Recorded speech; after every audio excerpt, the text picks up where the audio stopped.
Welcome to our weekly video. It's Friday, but Sunday's coming. I'm Nick Park from Evangelical Alliance Ireland, and today I am joined by Ciara Fitzgibbon. Ciara, great to have you with us. Well, thank you so much for having me today. Well, I say have you with us. I'm here in your kitchen, actually, the other way around.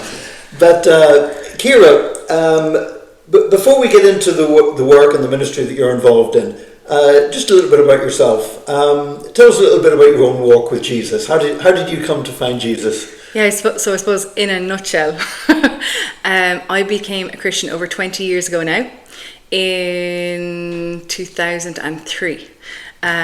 So I grew up in a Catholic family. My mum would have actually gone to a Bible-believing church for a while in Germany before I was born. And then as a teenager, I kind of hit rock bottom, moved from Dublin to Cork, which most Cork people would see as an upgrade. Okay, that was hitting rock bottom. For any Cork people listening to this, we've lost them already. But and so had a real rough time as a teenager, cried out to God, kind of, God, if you're there, would you help me? On my own in my bedroom one night, immediately felt the presence of God in the room, somehow knew everything would be okay.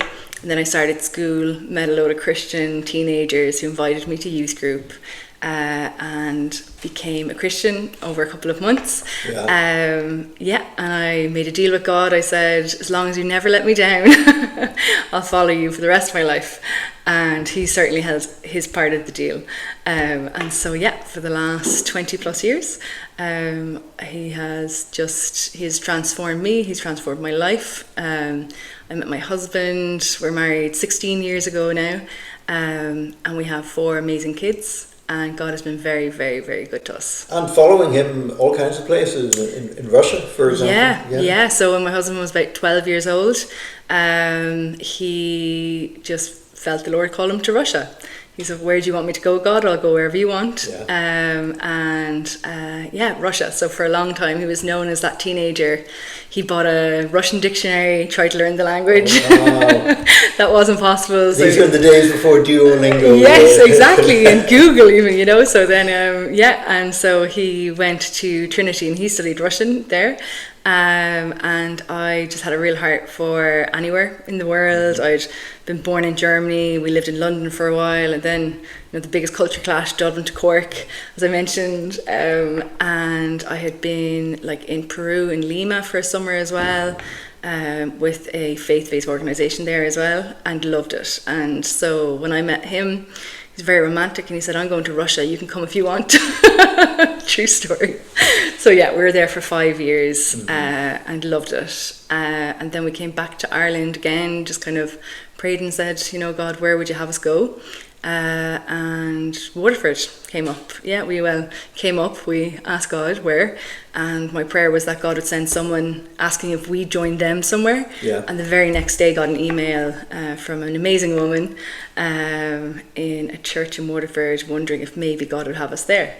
So, but then that's all well and good, but schools, jobs and everything fell into place. So we're very, very blessed, and we've been here now 8 years almost. And just 2 years ago, the Lord made it possible for us to buy the house we'd rented for 6 years. I woke up one morning and felt like God was saying, what if this is your forever home? And I thought, that's surely, God is talking about an older house or 1 inch or more, figuratively, not literally. Nope, literally meant this house. So that's another big God story, but it was an absolute miracle. And here we are. And now you're working for an organisation called NASC. Yes. Which I thought was an acronym for something, but it's actually Irish for link. It is, yeah. And it connects migrants to their rights. Exactly. Okay, a very topical subject, obviously, where the media is at the moment. But tell us a little bit about what you're actually doing. Yeah, so I have been working with NASC, as you said, which is, NASC is the Irish word for link. So you often see it in airports, actually, in Ireland, when you go in, it's like your connection to your next flight. And NASC is very, very well known in this sector. They do fantastic work and have done for over 25 years now. They're based in Cork, but certainly have a national and even European reach, probably global at this point. And so when I knew I wanted to work in this area, NASC was kind of the superstar organisation for me. And this is completely my dream job. And so the project that I work on is called Community Sponsorship. And what it does is it takes ordinary, everyday people and gives them an opportunity to support a refugee family to come to Ireland. Right. So then that's in a nutshell, what the programme does. Okay, now I know as an interviewer I'm supposed to pretend I know nothing whatsoever about this. I have a yeah. little bit of involvement in Yes. that. Our church in Drogheda did a sponsorship programme for an Afghan family that Yes. we're housed and still are housing in Drogheda. But tell us how can churches be involved in this, and why should churches be involved in this? They're excellent questions. So as I said, we take groups of people. So it's about 5+ people who come together. A lot of the time historically, they have come together as a group. So we've actually already been involved with so many churches, I couldn't count them now just sitting here with you, but so many church groups have come to us, friends in a church from lots of different denominations, and said, we'd love to do something about what's happening in the news. How can we help? So I suppose that's how people get involved, is to contact me. There's a ice cream truck in the background. That's all right. We can only control the controllables. This is real life in Tremor, is the ice cream van. It's very stereotypical, isn't it? So that's how people get involved. So they come together in groups, and then part of my job in NASC is to help them then through. It's a very structured program, and help them through the entire process. And we actually do a lot of the paperwork and the stuff that people don't want to do. So then the group, what they actually do is help people with the day-to-day integration needs. So like, for example, even the ice cream truck, like, what was that noise? Yeah. Sorry, there's a truck that if comes you through. just come in from Syria or somewhere. Yeah. What is that? Is that, and so explaining to people these cultural strange things. There's an ice cream truck, it drives to your community, and you can buy a very expensive ice cream, but don't, because it's really expensive. Go to Lidl instead. Don't do your shopping in Centra for the week. It's small things. Never ever leave the immersion on, because your neighbours will judge you. You're turning Syrian mammies into Irish mammies when it comes to the immersion. Exactly. Yeah. Okay, and now the strange thing is, I know you're working with lots of different church groups, but apparently NASC is not that familiar with evangelical churches getting involved, which it seems to me we should be the people that are most involved in this. Absolutely. And when I say that, I suppose a pinch of salt, as you said, there are churches who are evangelical churches or Pentecostal churches or non-denominational churches who have been involved already.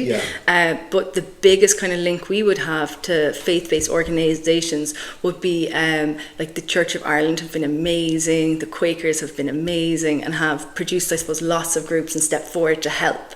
And I suppose it's worth noting as well that in a lot of communities, we might have a core group of people who are the community sponsorship group. So those 5 people who kind of sign up, we help them put in an application form. But then we usually have 10 or 15 people outside that core group who will come alongside. And that's often where we see faith-based organisations step in to help. So it's when they're arriving. They'll say to me, give me a call when they're arriving. Now we need both. I really do need, like at the moment, I should have mentioned this at the very start, we're working with Syrians who are in Beirut, in Lebanon. Right. We have 15 families who've already been cleared. They are already programme refugees, and they're just waiting for us to set up these groups to bring people over. So we do need people who are willing to step forward and sign up. And I suppose your question earlier as well was, why is it important that we do this as Christians? And I think for me as a Christian, and certainly we work with people of all faiths, of no faith, of this is not a Christian program, but I suppose from my personal experience, when I read scripture, I read my Bible, I see people who are commanded to welcome in the stranger, to take care of foreigners, to take care of outsiders. So for me, it matches up very, very well with my faith and makes sense. And it's absolutely, I'm motivated by my faith to do this work, and I'm sure that's what all the groups who've come from churches would also say. But yes, definitely when I, brought it to a group, okay, evangelical churches, still, what are those? And I think most Christians in Ireland who go to maybe those churches like myself, would also have these conversations maybe, you know, with their friends who haven't heard of Christians who are not Catholic or Protestant. So what are you? So yeah, we're having this conversation also, but I think there's such a great possibility there, and this is an amazing program for people who don't know how to get involved. Like, I would like to help a refugee, but how do I help a refugee? What do I do? This is such a lovely program because it's so structured, so you're never in a situation where you don't know what to do. And then there's people like me who do all the paperwork and all the boring stuff. So it really is, like, I would love to be in a group if I wasn't working in my role, you know.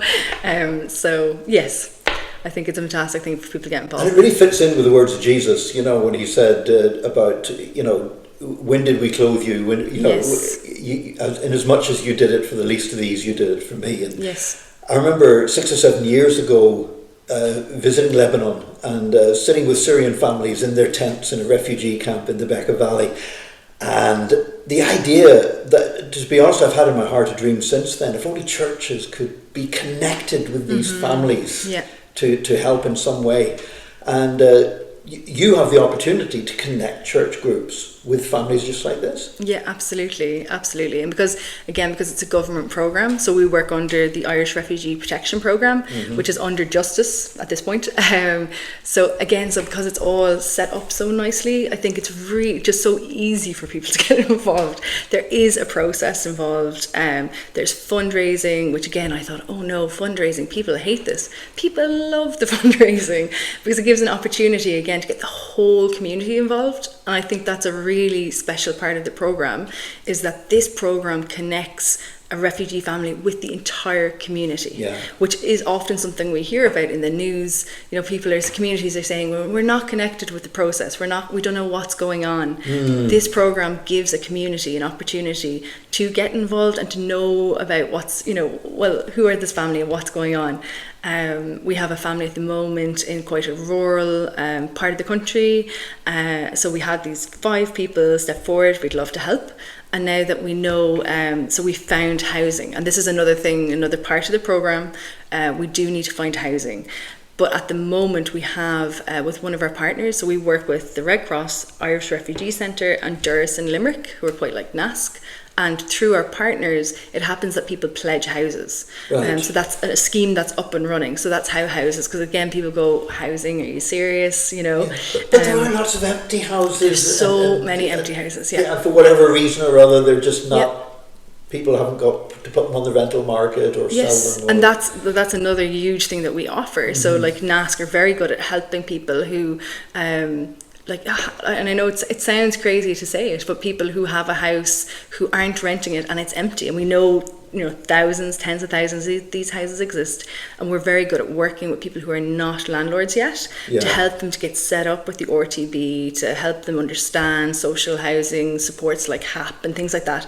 And a lot of my work is supporting landlords as well in that, and certainly the family in that. So people again who maybe there was a house in the family and now no one is living in it anymore, no one has been living in it for a long time. I think it's a great thing that the programme does to bring that house back onto the market essentially, and now there's a family in it. So again, with this family I was talking about, where we have the 5 people and then a house came up in a certain community, we were able to go into that community and connect with, say, the local family resource centre, the local development company, churches as well in the area, schools in the area, and to bring everyone together, which I think sometimes is rare these days, you know, that we have that real sense of community around a locality still. So I think that's a fantastic thing that the programme offers as well. Wow, it's really making sure that things are done well. Yes. Yeah. If there are people watching this now, let's say there's people and you're either know people individually that would have a heart to be involved in something like this, or you lead a church and you have people in your church or whatever that could well have a heart to do this. What should they do? Who should they get in touch with? How can they contact you? Yeah, get in contact with me. So my email address is Ciara@nasc.org. at NASC.org, Ciara at nascireland.org. And even if you Google Ciara NASC, my name will come up, and you can get in contact with me there. Yeah, and even if we could put my phone number there as well, that's totally fine, my work phone number. To get in contact with me, we can put a link up as well to community sponsorship, maybe a web page that has some information. But even just contacting me, and we can go from there. People usually have questions. That's natural. Happy to have a conversation either with an individual or a group. Other things we've done as well is, say, around Sanctuary Sunday, which we've just passed. A lot of churches will have services around welcoming refugees, and that's something that we've done before. So I'm happy to go into churches and speak to groups as well if that's something that someone thinks would work well for their church. So the possibilities are endless. But just reach out and let's have a chat and see, can we go from there? Great. So thanks, Ciara, for sharing about that. I think this is really something absolutely vital. We've said this before, that without getting into a big debate about how you feel about government policy when it comes to immigration and everything else, no matter how you feel about that, we still have a responsibility as Christians to welcome and to love our neighbours. And this is a real practical way that we can do that. And it's a really good way to help people and make sure it's done in a way that is a blessing to them and a blessing to the communities in which they're going to be living. So please do get in touch. The details are still up there on the screen. And Ciara would love to hear from you if you know people or you yourselves would like to get involved in this. But Ciara, thank you so much again for talking to me. And do join us again next Friday. We'll be back for another edition of It's Friday, but Sunday's coming. Until then, God bless you in Jesus' name. Thanks so much.